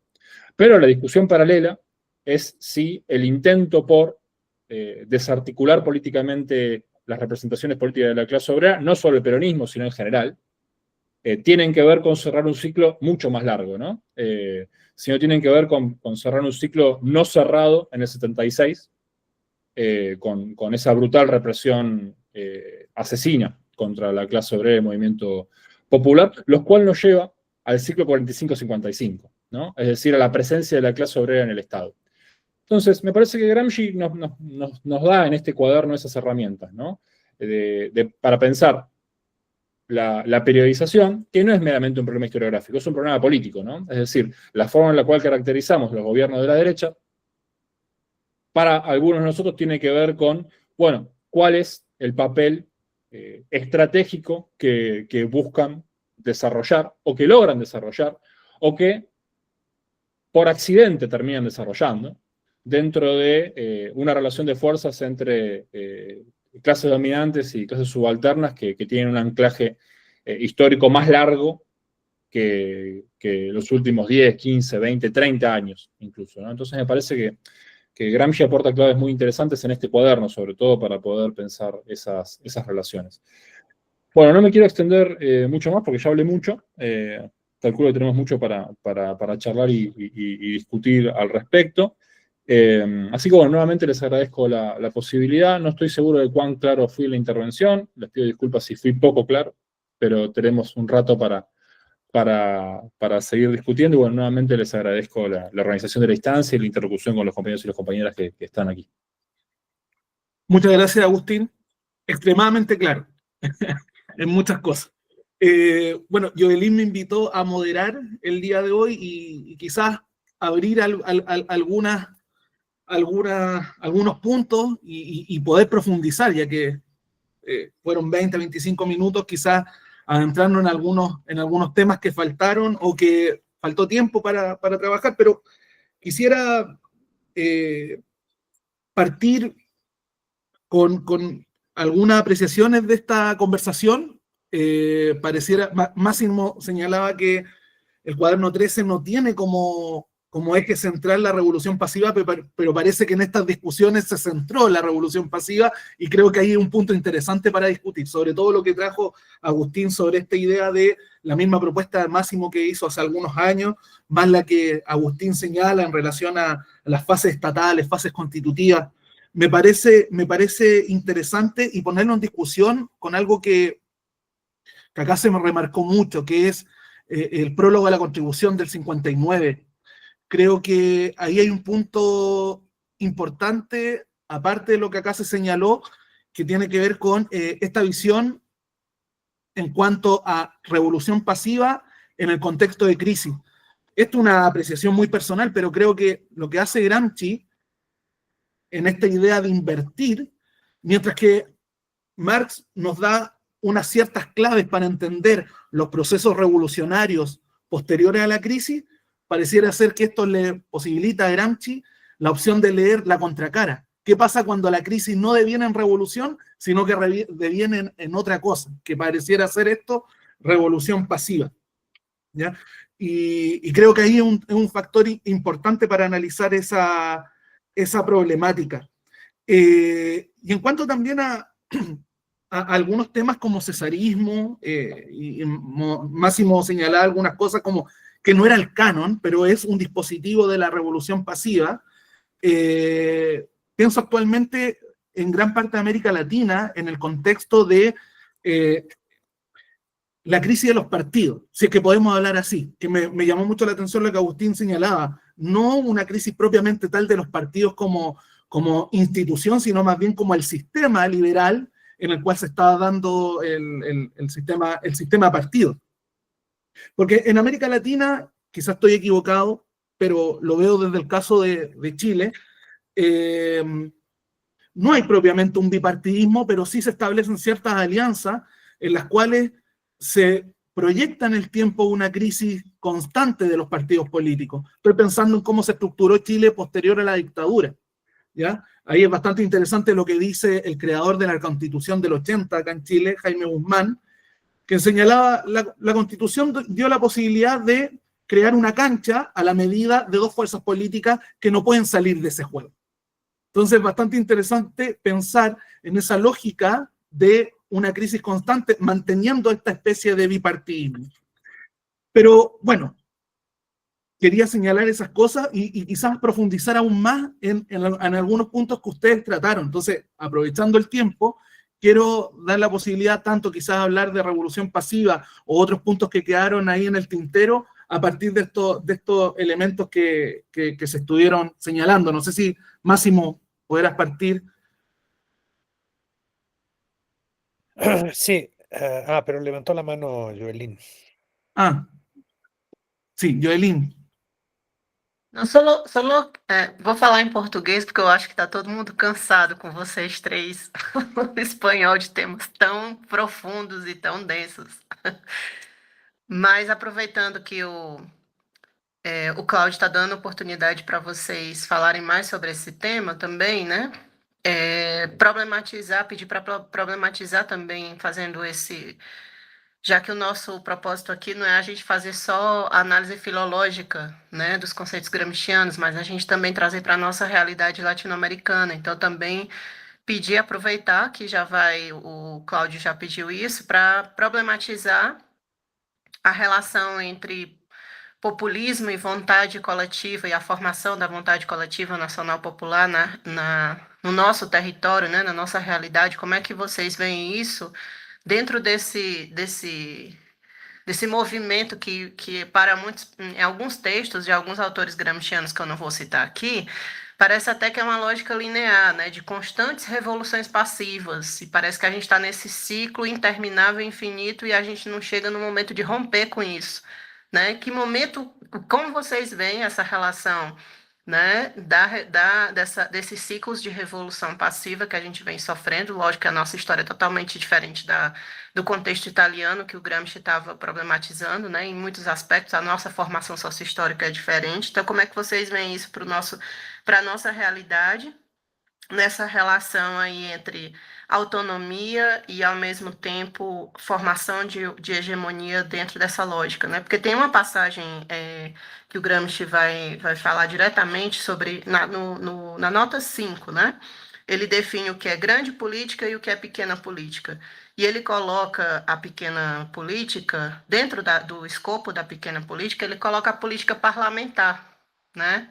Então, não é da gente se admirar também que haja essas crises, né, que o Agostinho falou bem dos partidos e que o Cláudio está ponderando também aí, porque para o Gramsci ele já está dentro, ou seja, não está dentro do escopo da lógica parlamentar dos partidos institucionais tradicionais a formação de novos tipos de estados, né? Pelo menos é isso que eu entendo aqui dessa nota 5. Né? E aí, como é que vocês ponderam aí essa relação entre... O Máximo já escreveu sobre a relação da autonomia, né? Autonomia, formação da vontade coletiva nacional popular. O que seria o nacional popular em relação ao populismo, principalmente no contexto atual que a gente está vivenciando e que o fascismo está aí batendo na nossa porta? Muy bien, ahora sí. Bueno, a ver, yo voy a empezar por la cuestión más inmediata y después me voy a una cuestión un poco más de fondo, la cosa más inmediata que colocó Joelín. Yo personalmente, digamos, para ser muy, muy franco y claro, me voy más por una lectura de Gramsci que distingue nacional popular y populismo, que es esa lectura que también en algún momento Portantiero puso de forma, digamos, nítida. O sea, el socialismo de un lado y el populismo del otro, y lo nacional popular, eventualmente una forma del socialismo de disputarle al populismo ese terreno. Entonces, mientras que hay otros autores que son mucho más matizados con eso. O sea, hay otro universo importante que normalmente acompaña y está dentro, digamos, también de los gobiernos progresistas que atraviesan la región. Ahora, en ese caso, digamos, no hablé mucho de México, yo también podría hacer mi referencia localista, digamos, de la situación mexicana, digamos, y todo. Yo diría que la gran mayoría del gramscianismo mexicano está pensando en términos de una raíz nacional popular que está en el obradorismo, que está, por lo tanto, en esa forma de gobierno progresista que, desde mi perspectiva, responde a las características generales mutatis mutandi, con todas las análisis del caso, de las diferencias históricas del populismo y, por lo tanto, de una tradición de la Revolución Mexicana que, digamos, que la izquierda revolucionaria, la izquierda radical, la izquierda socialista, criticaba, cuestionaba desde otra óptica. Entonces entiendo también que cambiaron los tiempos, que la correlación de fuerzas no es favorable, etcétera. Pero hay una lectura gramsciana de interioridad a los fenómenos nacional populares que se dan en contexto de gobiernos progresistas, incluso si los podemos nombrar populismo. Ya saben que en general populismo nadie se autonombra populista, y populismo es un adjetivo que viene siempre enunciado en clave de insulto, que sea desde derecha o desde izquierda. Entonces, digamos, pero asumiendo esa categoría de populismo como más como el concepto histórico que tenemos, que remite a esa camada de experiencias que van desde Vargas Perón a Velasco Alvarado, Cárdenas, o sea, ese momento, digamos, de génesis sobre el cual hubo contribuciones marxistas críticas importantes. Bueno, las brasileñas son Francisco Bepford, Octavio Yanni, en el caso de México hay otros, o sea, bueno, yo me ascribo más a una crítica gramsciana de esas experiencias. Aunque entiendo que si algo nos enseña Gramsci es a ser muy matizado. También la cuestión del boulanger la ponía yo así, en esos términos. Aun cuando nos coloquemos en la otra vereda desde una crítica de clase y desde una autonomía que es política, intelectual, y yo la defiendo, por eso insisto también en un Gramsci de la autonomía y no solo un Gramsci de la hegemonía, porque el Gramsci de la hegemonía se puede prestar a esa confusión. Mientras si se piensa Gramsci colocando entre subalternidad y hegemonía autonomía, ya difícilmente se nos escapa de las manos la cuestión hegemónica en clave nacional, popular, populista. O sea, mi operación con Gramsci conceptual tiene un trasfondo político muy claro, muy explícito, yo no lo niego, y es lo que sí, digamos, lo que sí logré, y eso lo digo sin falsos vanidades, sí, reconocer esa dimensión de la autonomía en Gramsci realmente fue una contribución que yo me tardé mucho en trabajarla, pero es una contribución que yo logré situar en el debate gramsciano italiano. O sea, fíjense que en el diccionario gramsciano, que también el que editó Boitempo en Brasil, no figura el concepto de autonomía. No existe. Son 600 conceptos y no está autonomía. O sea, porque sí había un problema de una lectura de Gramsci que no mostraba ese pasaje. Y yo, bueno, digamos, esa es de mis contribuciones al debate. Le he dedicado muchos años, así que no fue solo una intuición. Bueno, yo creo en eso, me agarro ahí para hacer una lectura que es una lectura filológicamente y teóricamente, yo creo, sólida, pero al mismo tiempo con una intencionalidad política clara. Bueno, la segunda cuestión que quería plantear era la relación con Agustín, porque me interesó lo que dijo, de que, porque yo también no lo pensé bien, pero a ver, quiero preguntarle algo de alguna manera. O sea, si hay complementariedad entre una lectura de la revolución pasiva como un fenómeno epocal, de mediana duración o larga duración. Yo creo que no sería larga duración, sería mediana duración si nos vamos con las duraciones brodelianas clásicas. O sea, fenómeno que abarca, digamos, periodos. Podría ser compatible con una lectura de revolución pasiva que va en la corta duración, que son, digamos, ejercicios yo en algún momento en un texto digo que hay una cuestión de que revolución pasiva también hay que desdobrar proyecto y proceso de revolución pasiva. Es decir, no todos los proyectos de revolución pasiva terminan asumiendo la forma de un proceso histórico. Son proyectos y a veces son abortados, son truncos. Entonces, ¿es compatible una lectura, digamos, de una época de revolución pasiva con ensayo y error de revoluciones pasivas, regresivas y progresivas que se dan por derecha y por izquierda como expresiones de proyecto que marcan de alguna manera la orientación del proceso en una lectura, por lo tanto, histórica de otro nivel? Es decir, proponer capas de lectura histórica donde podemos hablar de una época de larga duración en ese contexto de época de irrupciones de las masas, contención de las masas en el escenario de la política, conformación de estados, pero al mismo tiempo sin negar esos ensayos, esas, digamos, formas de ir acomodando el proceso que vienen, digámoslo así, por derecha y por izquierda, o sea, por centro derecha y por centro izquierda, porque generalmente además revoluciones pasivas yo las entiendo como formas, como dice Gramsci, que recuperan ciertas instancias desde abajo, entonces difícilmente no la tenemos que asociar con lo que Coutinho llamaba contrarreforma, es decir, como fenómenos reaccionarios y fenómenos revolucionarios. Digamos, hay dos extremos, fenómenos reaccionarios por derecha y fenómenos revolucionarios por izquierda, y al interior hay variaciones que sí pudieran asumir la forma de revolución pasiva, más regresiva, más progresiva, en una temporalidad, por lo tanto, más fina, más de hasta ciclos gubernamentales, que no son los ciclos estatales. Entonces, eso, yo creo que eso podría ser interesante. Habría que ver cómo articular eso. Si dices que sí, tenemos que ponernos a trabajar juntos y a ver qué logramos construir, ¿no? Bueno, esa sería mi contribución. Gracias, Máximo. Agustín, por favor. Bueno, empiezo por esto último a ver si de repente tenemos una agenda de trabajo conjunta o quizás no. Veamos. No, a ver, sí, primero al respecto de las duraciones, sí, yo lo decía más en un sentido idiosincrático y menos historiográfico, ¿no? Digo, pensando en la modernidad estatal burguesa, ¿no? En ese sentido pensaba en las duraciones en esos dos ciclos, ¿no? No en el sentido broderiano. Sino en función de del ciclo de la Revolución Francesa y la Revolución Rusa, pensándolos no como procesos macro, digamos. Yo creo que es ahí donde se discute, ¿no?, el alcance del concepto de revolución pasiva, en ese sentido. Yo para comentar lo que vos mencionás, yo creo que la forma de articular las dos formas de entender revolución pasiva, yo soy en general, estoy más convencido de una interpretación del concepto más, en una escala más grande, ¿no? Es decir, como piensa Gramsci la restauración en el siglo XIX. Y por eso me parece que No como interesante la el invocación. fascismo, el New Deal. Bueno, es que ahí el apunte que tenía abajo era ese. Yo creo que cuando Gramsci discute el fascismo en New Deal es que él está, digamos, pensando en que post-revolución rusa se viene una fase larga como la restauración, ¿no?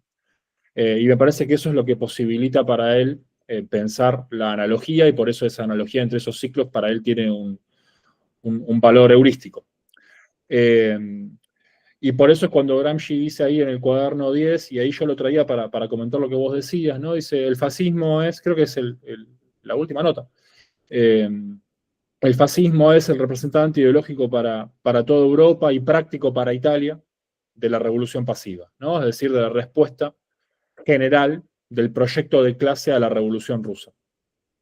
Y yo creo que esa es una forma de pensar la articulación entre ese paradigma general, ¿no? El fascismo como referencia ideológica, es decir, no la implantación de fascismos locales, sino de comprender la lógica de la revolución pasiva a través de la incorporación del espíritu de la época, digamos, que ahí está marcado por la revolución rusa, la presencia de la clase obrera como sujeto de primer orden dentro de la modernidad burguesa, que es un fenómeno que, si bien no es nuevo en el 17, la clase obrera funda un Estado, ¿no? Y esa es la articulación de Gramsci para decir que el aporte de Lenin es la hegemonía y para contraponerlo a Croce, ¿no?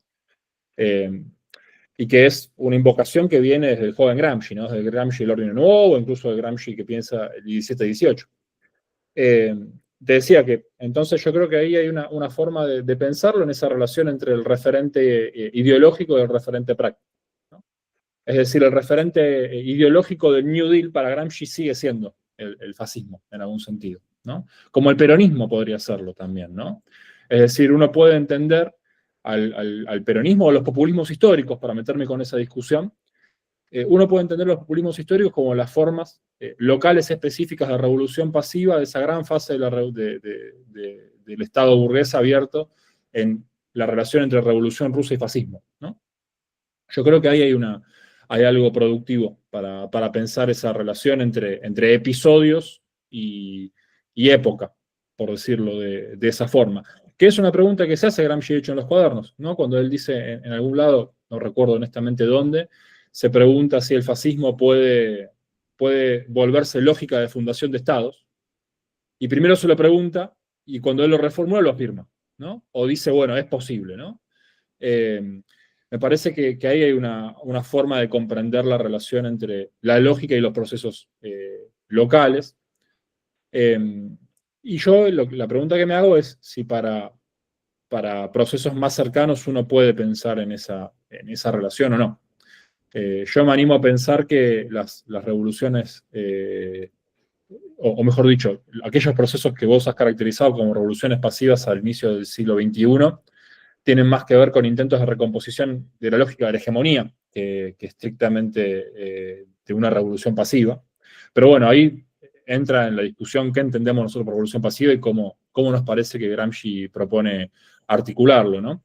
Yo pensaba en eso cuando vos hacías en tu exposición inicial la relación entre revolución pasiva y cesarismo y comentabas cuál era tu posición al respecto y cómo la recuperaba Francesco Antonini y cómo dentro del gramscismo oficial italiano no hay acuerdo con esa posición.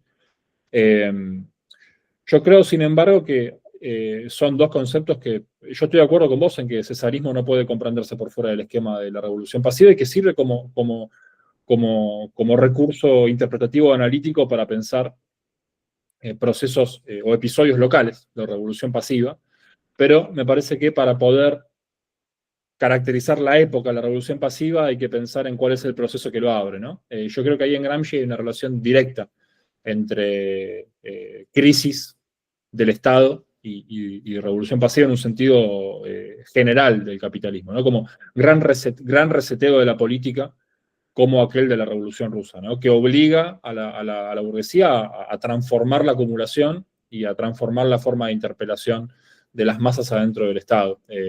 Y yo no estoy seguro que sea algo que haya pasado en los últimos 20, 30 años, ¿no? Incluso me animo a pensar que es algo más parecido a lo que está pasando ahora. No lo puedo afirmar porque no lo sé. Es solo una intuición. Pero me parece que hay toda una serie de transformaciones del mundo del trabajo que fundan nuevas formas de subjetividades, ¿no? Por abajo, que tienen más que ver con esa reorganización de la política por arriba, que me hace pensar, ¿no? Me hace más estar con el Gramsci de la pregunta que con el Gramsci de la respuesta, ¿no? Sobre la calidad de esta época, sobre todo. Mejor dicho, de estos años. Si es una época o no es una época, lo determinamos a posteriori, ¿no? Esto al respecto de eso, entonces, no sé si tenemos un acuerdo o no. Creo que sí que es una discusión a desarrollar porque a mí no me terminan de quedar claras esas relaciones y me parece que, al menos de mi parte, hay un trabajo para aclarármelo a mí mismo, ¿no? Al respecto. Entonces me parece que si no hay una agenda común, al menos hay un diálogo posible que al menos a mí me puede servir. Y después al respecto de las cuestiones que planteaban sea Claudio que Joeline. Al respecto del populismo y todo, a mí es una discusión que en general me parece que tiene dos capítulos, ¿no? Que son los dos muy cercanos. Porque pensando en la referencia eminentemente laclosiana del problema del populismo, me parece que, por ejemplo, la teoría laclosiana del populismo, al menos aquella de los años 80, fue producida pensando en los populismos históricos, ¿no? Los populismos históricos, siguiendo con el razonamiento de antes, eran la forma específica de construcción del estado de masas en la periferia, ¿no?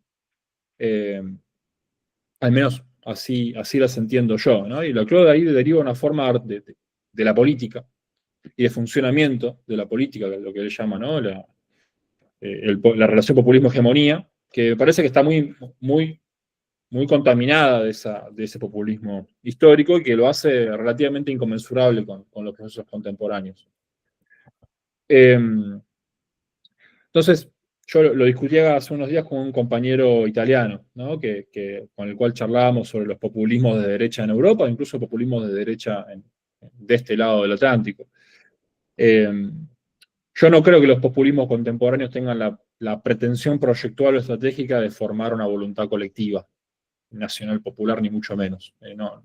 Me parece más bien que hay una especie en ese sentido, de articulación, de rechazo de ciertas reivindicaciones históricas de la clase obrera cristalizadas en el Estado y que juegan en el terreno de descristalizarlas para producir una derrota aún más profunda de la que se produjo, ¿no?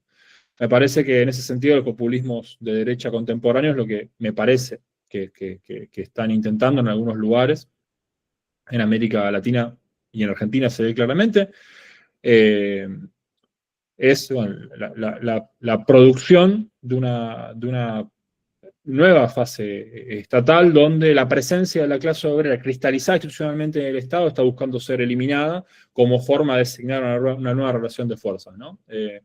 Me parece que hay un ataque fuerte a la presencia cristalizada de la clase obrera en el Estado, construida en estos 70, 80 años de incorporación de las masas al sistema político y a la materialidad del Estado, incluso en sentido pulanciano, venimos a decir. Entonces, yo no sé si... Me parece que la relación entre populismo y nacional popular tiene más que ver con la discusión de populismos clásicos, incluso de los 70, y no sé si tanto, no sé si tanto ahora.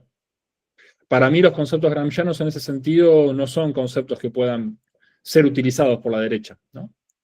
Yo creo que, al igual que la discusión sobre el Estado, ¿no?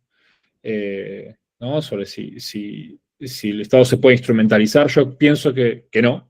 Y pienso que los conceptos gramscianos tampoco se pueden instrumentalizar en ese sentido, ¿no? Como busca hacer la derecha o como una parte de la derecha busca reivindicar, ¿no?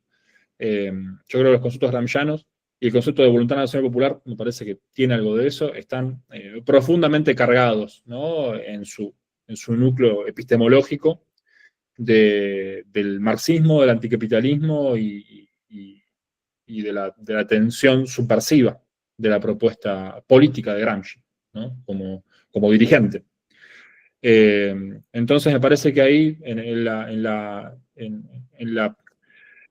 en el traer de nuevo, ¿no? ciertos conceptos que tienen que ver con ese universo categorial, nos hacemos estas preguntas y yo creo honestamente que no es posible ese intento, me parece. Pero bueno, tampoco lo tengo tan claro.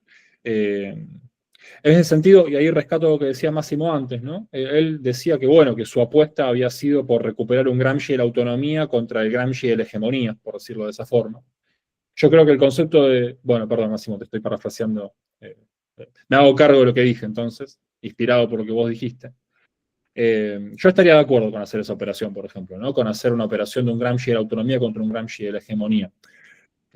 Porque, al menos en mi lectura, Gramsci cuando piensa en la hegemonía, para mí piensa más en la hegemonía burguesa que en la hegemonía proletaria. Entonces, el concepto de voluntad nacional popular tiene más que ver para mí con la autonomía que con la hegemonía, ¿no? Tiene más que ver con esa, ¿no? Y pensando en el cuaderno 13 y en el 25, ¿no? Con ese esquema analítico que Gramsci piensa para pensar en la autonomía integral. Bueno, esa es la construcción de la voluntad nacional popular, ¿no? La voluntad colectiva nacional popular. Tiene más que ver con esa constitución del sujeto que ahí articula, ¿no? Y que en última instancia quizás, ¿no?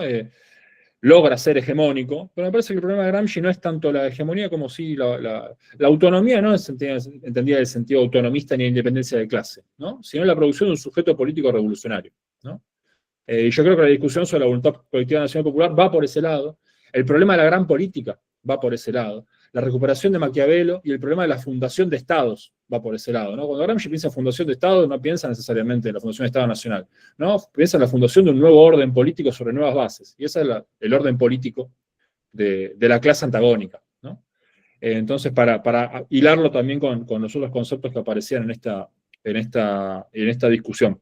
Yo planteaba ese anti-Gramsci de la hegemonía porque me parece que es un Gramsci profundamente marcado por el Gramsci de los años 50 y 60.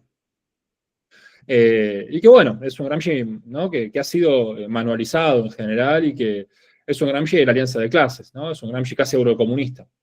Y que me parece que, bueno, como vos decís, Máximo es el que obtura la discusión sobre la autonomía. En ese sentido, me parece que es esa lectura un poco la que explica también que ese concepto, como vos decías bien, no está en el diccionario italiano, ¿no? En ese sentido, yo creo que hay una apuesta con la cual estoy de acuerdo. Y una última cosita al respecto de la primera intervención de Claudio, ¿no? Claudio decía, bueno, parecía que este cuaderno no era un cuaderno sobre la revolución pasiva, al final solo hablamos de revolución pasiva, yo me hago cargo, es un poco mi propuesta de lectura. Y él hacía referencia a la crisis de los partidos, no meramente como los partidos políticos, ¿no? como forma de organización específica, histórico, concreta, sino como la crisis de la red de mediaciones entre sociedad y Estado, ¿no? Como crisis de la sociedad civil, me animo a decir, ¿no? Yo creo que la crisis de hegemonía en ese sentido es crisis de la sociedad civil, entendida en el sentido que Gramsci recupera de Hegel, ¿no? Es la crisis de las formas de organización de la sociedad, y sobre todo de la forma de organización del conflicto. A mí siempre me resultó muy interesante una forma que usa Gramsci para plantear esto, que yo la aprendí antes de leer bien a Gramsci, la aprendí, no sé si lo leí bien después, pero antes de leerlo en forma integral, la aprendí del libro de Christine Bussy-Luxman, ¿no? Gramsci y el Estado, con cuyas premisas epistemológicas yo honestamente no coincido, pero creo que hace muchos aportes sugestivos y muy tempranos, por otro lado, ¿no? Y ella hace mucho énfasis sobre aquel enunciado, ¿no? O sea, que es el pasaje cuando Gramsci dice que la crisis del Estado es el desplazamiento entre el Estado y su base histórica. Bueno, yo creo que efectivamente es una fórmula muy, muy feliz, ¿no? Para hacer referencia a la crisis de hegemonía. Gramsci justamente lo que está diciendo es que la base histórica del Estado se transformó de modo tal que el Estado es incapaz de mediar el conflicto, ¿no? Y creo que ahí hay una referencia fuerte, ¿no? A ese problema de la crisis de los partidos, ¿no? Y a ese concepto de crisis que está en el cuaderno 13, en esa nota 23, pero no solamente. Así que bueno, nada, de nuevo dije un montón de cosas. Dejo la palabra a Máximo, otros compañeros y compañeras que quieran intervenir.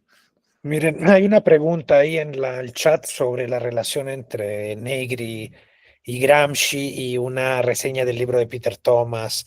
Digo, yo puedo decir algo, a lo mejor tú complementas eso, Agustín. O sea, lo que pasa es que, o sea, ahí hay el Negri, evidentemente es un intelectual italiano que vive en un contexto histórico que por su propia vocación política le impide, digamos, tener un reconocimiento directo, franco de Gramsci, ni siquiera de Gramsci de los consejos obreros.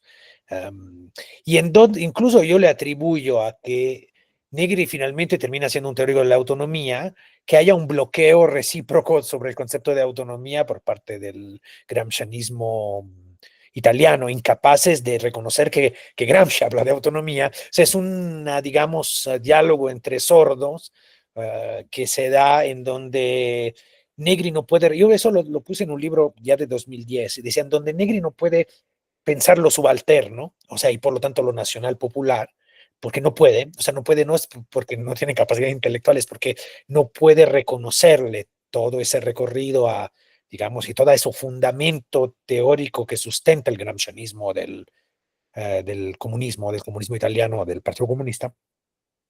Y el comunismo italiano no puede leer antagonismo y autonomía porque que son los conceptos de Negri, no puede leerlos en Gramsci porque pertenecen a una disputa que es una disputa violenta. O sea, violenta, no solo violenta verbalmente, políticamente, es una disputa violenta en la calle, es una disputa a cuerpo, que se da en unos momentos fratricida, diría yo. Yo no viví esa época, como se ve en mi juventud, evidente, en mi rostro, pero pero bueno, o sea, viví los ecos posteriores y la gente no puede, o sea, hay todavía traumas que atraviesan eso en la generación o en otra generación y donde no pueden dialogar. Entonces, Negri reconoce Gramsci muy tardíamente, o sea, ahí hay una cosa que no se... Creo que hay un par de textos que trabajaron eso, en donde efectivamente se puede hacer una lectura entre líneas, como un poco lo que aludió Agustín, que en el fondo, obviamente, Negri conocía a Gramsci, obviamente conocía a Gramsci y lo usaba sin decirlo, y habría que ver dónde lo usaba sin decirlo. No me acuerdo quién escribió, creo que Pietro Maltese, quien escribió un texto sobre eso, muy interesante. O es un texto de esos ciegos que me tocó dictaminar, que no sé quién lo escribió, que me llegó. Sí, de hecho es así, me mandaron, o sea, sé que existe ese texto, pero no sé quién lo escribió. A lo mejor puede ser Pietro Maltese, porque Pietro Maltese es un tipo que es gramsciano, pero tiene todo un trasfondo operaísta. Entonces, pero debe haber un texto que debe salir en algún momento en alguna revista que yo leí sin saber el autor que trabaja eso, que trabaja ese cruce y lo hace bien y muestra todas esas relaciones. Entonces ese texto existe y habrá que ver cuándo sale. Y entonces hay una serie de contactos. Hay una serie de contactos no tácitos y después se hacen más explícitos en los últimos años. Porque en los últimos años Negri o sea, al desaparecer el Partido Comunista, se quita un poco el peso histórico y él mismo ya no, digamos, no está en esa disputa directamente y entonces es mucho más suelto y mucho más desenvuelto para poder, incluso les diré también que Negri me escribió en un momento para un libro que yo publiqué también en italiano en 2000. El libro es de 2010 en español, pero salió en italiano, me parece, 2014, 2015, que se llamaba Subalternidad, Antagonismo y Autonomía, donde yo pongo a dialogar a a Gramsci y a Negri, y me escribió porque leyó una reseña en el manifiesto y me dijo que le había interesado mucho, o sea, sin tener, digamos, problemas en, digamos, sentirse vinculado a una tradición más gramsciana. Entonces, digo, eso es una conversación privada. Después, públicamente sacó una reseña elogiosa con Peter Thomas, claro, un poco diciendo que Peter Thomas era el único que había entendido, o sea, un poco también arreglando, ajustando cuenta con otras tradiciones más, digamos, con la tradición histórica del gramscianismo italiano. Entonces, bueno, hay algo. Voy a ver dónde salió ese artículo, cuándo lo hice. Tengo, seguramente era de la International Gramsci Journal.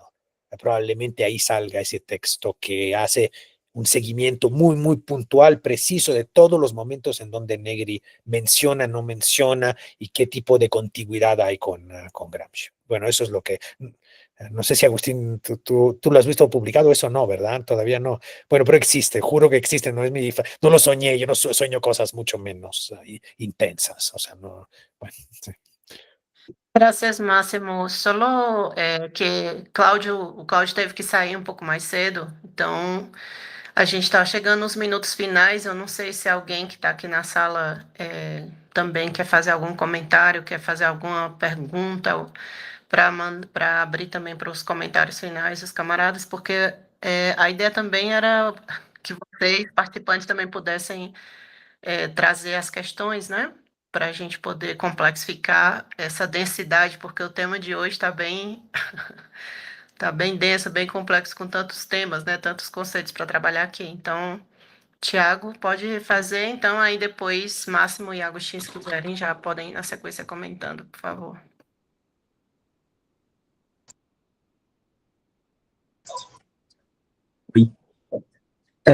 Bom, muito obrigado. Eu não sei se... Acho que travou minha tela aqui. Não sei se vocês me escutam. Travou Sim, te todo o meu escutamos. computador aqui. Ah, tá. Beleza. Porque o meu computador resolveu travar justamente agora. Na verdade, eu tenho duas questões que estão vinculadas. Eu nem ia colocar as questões agora porque, de certa forma, não dialoga diretamente com esses tópicos que estavam previstos no encontro, mas como entrou no debate sobre autonomia, eu não sei se talvez tenha uma relação com essa questão que eu estou pensando. Tem algumas leituras do Coutinho que, enfim, é um pouco hegemônico, digamos assim, na leitura gramsciana no Brasil, que me desagrada, para falar a verdade, ou pelo menos me coloca com alguns pés atrás. E uma delas é quando ele, de certa forma, caracteriza a novidade do Estado ampliado, do Estado integral, como a auto-organização das classes, né, dos grupos sociais, né. Ele cita isso naquela referência do Gramsci, que vai falar justamente sobre o surgimento dos grandes partidos de massa, sindicatos, etc. Contudo, me parece claro, e eu acho que isso não seria nenhuma discordância do Coutinho, mas me parece que uma das questões interessantes de se pensar o Estado ampliado e a sociedade capitalista nesse contexto é que, em termos de autonomia das classes subalternas, né, do que a gente pode chamar de sociedade civil, na verdade, o contexto de Estado ampliado é justamente aquele contexto em que a gente perde elementos substanciais dessa autonomia social subalterna, porque é justamente nesse momento em que a gente vê diversos aparelhos, mecanismos, essa ampliação do Estado, justamente na capacidade de organização da classe trabalhadora. Se a gente for pensar sociedades pré-capitalistas, estados pré-capitalistas, não tinha uma inserção tão grande em tantos elementos da vida social. Eu acho que o Gramsci chega a mencionar algo nesse campo, usando justamente o termo da vida social, se eu não estou enganado. E a particularidade do capitalismo, justamente no contexto do Estado ampliado, é essa capacidade de penetrar em todos os âmbitos da vida, hoje, com o neoliberalismo, ainda mais nos elementos subjetivos, etc. Então, de alguma forma, é como se o grande marco para a gente, no contexto do Estado ampliado, é justamente a ausência a priori, de uma autonomia substancial, digamos assim, da sociedade ou da sociedade civil contra o Estado. Pelo contrário, ele é muito mais invasivo nesse aspecto. É claro que, de outra parte, em democracias parlamentares, o que a gente tem é, de certa forma, uma liberdade formal, uma autonomia formal. Então, formalmente, eu posso abrir um jornal, eu posso abrir um partido, eu posso abrir um sindicato, mas, substancialmente, a gente vê muito mais... Por isso que me é estranho, por exemplo, essa leitura da auto-organização que o Coutinho cita, por exemplo, porque parece que a caracterização melhor seria muito mais oposta, que a grande marca, na verdade, não é uma auto-organização, mas, em geral, uma hetero-organização, no sentido oposto de auto-organização. Tanto é que quando a gente tem algum grau de auto-organização, a gente está entrando num processo insurrencial, quiçá um processo revolucionário. E isso me leva a uma segunda questão, também é um estranhamento que aparece em algumas leituras, que diz respeito a uma ideia de hegemonia, de uma leitura de hegemonia, que me parece que é bastante positiva, uma leitura bastante positiva de hegemonia, quase como se fosse um movimento, como se fosse se consolidar como um movimento histórico de transição ao socialismo, justamente marcado por uma leitura que me parece problemática da relação coerção e consenso, no sentido, quando se vai debater, por exemplo, as questões de Estado ético ou sociedade regulada, que parece que a tendência é que a hegemonia e a nossa luta seria para um contexto em que a hegemonia enquanto consenso se ampliasse e a coerção enquanto Estado estrito se reduzisse. Só que me parece problemático essa leitura, porque me parece que faz uma leitura ainda muito ingênua do que seria o consenso hegemônico. E me parece que o Gramsci não está tecendo elogios da capacidade hegemônica, ele está mostrando, olha, para bem ou para mal, queiram comparar com outras formas, a questão é que a hegemonia, a forma atual de dominação, ela é dessa forma, ela é complexa dessa forma, ela tem seus... No sentido de que não faz nem sentido comparar se é bom ou melhor, se é uma forma melhor ou não de ser dominada. É essa forma que está sendo usada para dominar, essa é a complexidade que é utilizada. E me parece que essa leitura acaba sendo um pouco problemática, porque parece que o movimento é, então, redução da coerção e aumento do consenso, e aí, em algum momento, vai mudar de uma mudança quantitativa, vai virar uma mudança qualitativa, a gente entra no socialismo. O problema é que o que o Gramsci fala de consenso, especialmente quando ele vai falar dos aparelhos hegemônicos, não tem nada a ver com o que a gente está falando de consenso. O que o Gramsci está falando em termos de socialismo ou em termos de solidariedade de classe, tem a ver justamente com um mecanismo muito violento, coercitivo, persuasivo, nem um pouco democrático, de persuasão e de consensuação das massas. Não tem a ver com os comitês operários, ou com os soviets, ou qualquer coisa do tipo. Então, parece que dá uma margem para uma leitura diferente, assim, o que é consenso nesse sentido da hegemonia burguesa, e o que depois a gente entenderia como nosso consenso no sentido de outro tipo de construção. Enfim. São duas questões, eu acho que eu coloquei elas de maneira muito confusa, mas são questões que me pegam um pouco na leitura e que me traz um pouco de ressalva, assim, pelo menos em algumas literaturas como ela aparece. Então. Mire, yo dejaría la respuesta a Agustín, porque yo me tengo que ir en pocos minutos y ocupé el tiempo anterior. Entonces, solo que estoy muy de acuerdo y sobre lo que dice Tiago, solo digo, yo en ese libro que acabo de publicar hace un año toco exactamente esas dos cuestiones que tú. Entonces, pongo la referencia del libro. Si me escribes, te lo puedo enviar en PDF y dialogamos. Yo no agrego nada para no ocupar más tiempo y dejarle a Agustín la réplica, y además me tengo que ir exactamente en 5 minutos. Nada más. Bueno, yo no estoy tan seguro de haber entendido toda la intervención. Voy a empezar por ahí, que es una limitación que yo tengo con el portugués, así que les pido disculpas.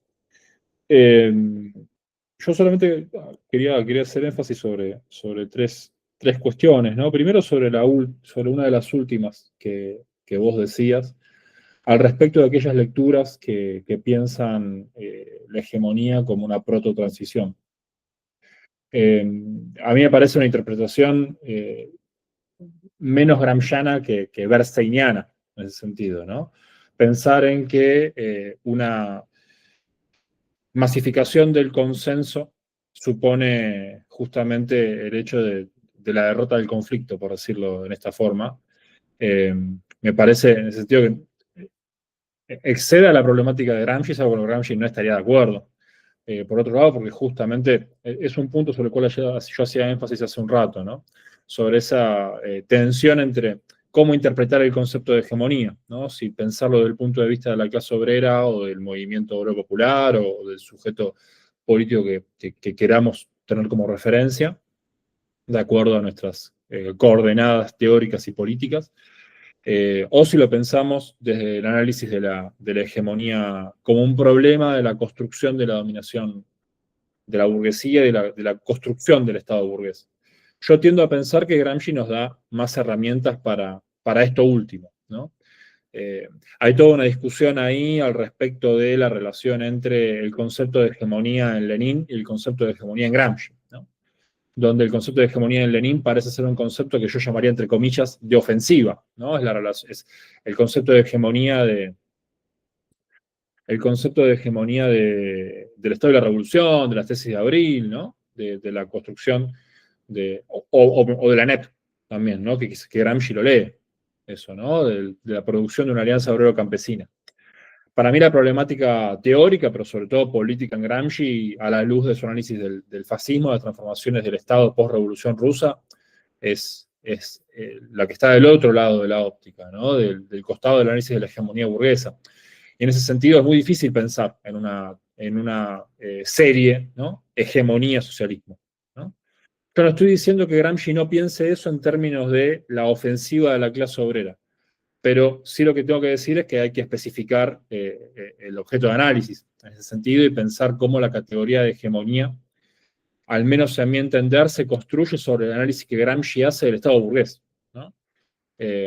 Gramsci piensa la hegemonía a partir del parlamentarismo del fin del siglo XIX, piensa la hegemonía a partir de la derrota de la clase obrera en la Comuna de París, piensa la hegemonía como el intento de la burguesía para recomponer el poder de Estado post-revolución rusa y guerra mundial, ¿no?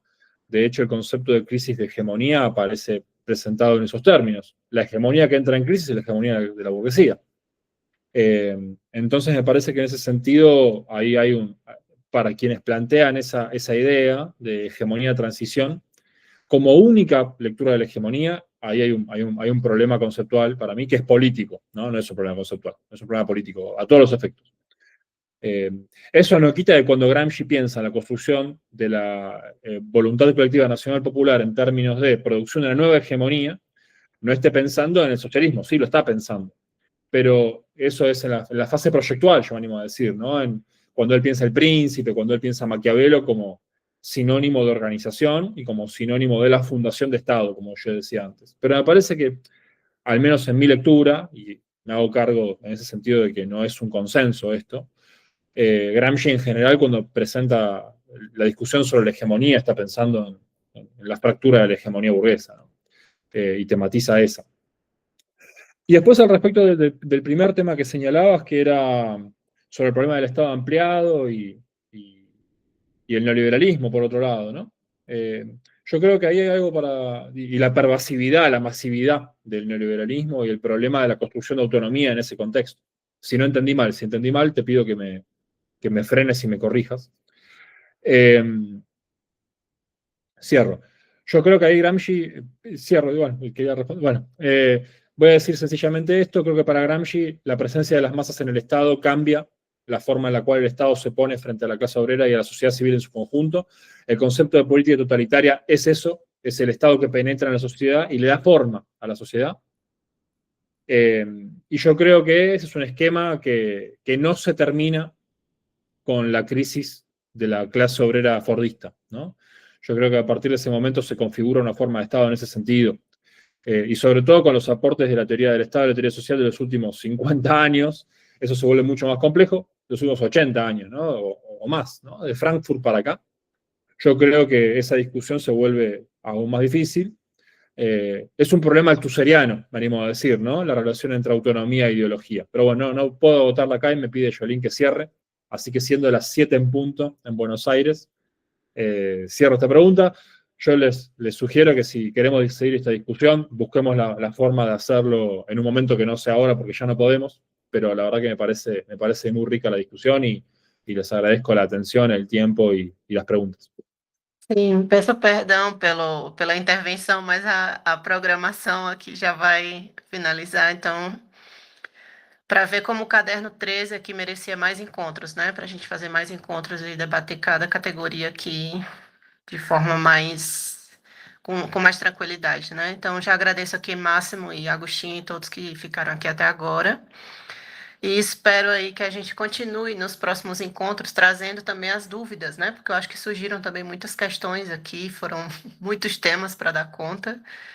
E no próximo encontro a gente está aí, Agostinho e Máximo também, trazendo as contribuições das referências para a gente buscar e ampliar cada vez mais, né? E que sirva também para o nosso desafio, né? Que é construir a vontade coletiva nacional popular. Para a gente pensar e atualizar aí, né, Agostinho, Máximo e todos. Então, obrigada. Até o próximo encontro aí, que vai ser na próxima quinta, já a mesa, se preparando para a mesa 5. Quem tiver aqui também na sala, não esqueça de assinar a frequência, né? Para garantir aí a certificação. Então, o link, não sei se vocês todos já viram, o link está no chat. Então, antes de sair, assinem. E seguimos juntos aí. Tô de acordo, viu, Agostinho? Mas eu acho que a esquerda deixou de lado a construção da vontade coletiva nacional popular e focou mais no populismo. Infelizmente, né? Acho que é aí onde está a questão do Thiago, né? A gente vai ter que voltar umas casinhas no tabuleiro do jogo para tentar ver aí como é que constrói essa vontade coletiva que não se dissocia da construção dessa autonomia, né? Não tem como. E é isto. Obrigada, até a próxima. Não sei se vai fechar aqui automaticamente, mas assine. Quem já assinou já pode ir saindo para a gente ir indo confirmando aqui. Tá bom? Parabéns pelas intervenções, pelas contribuições e obrigada mais uma vez.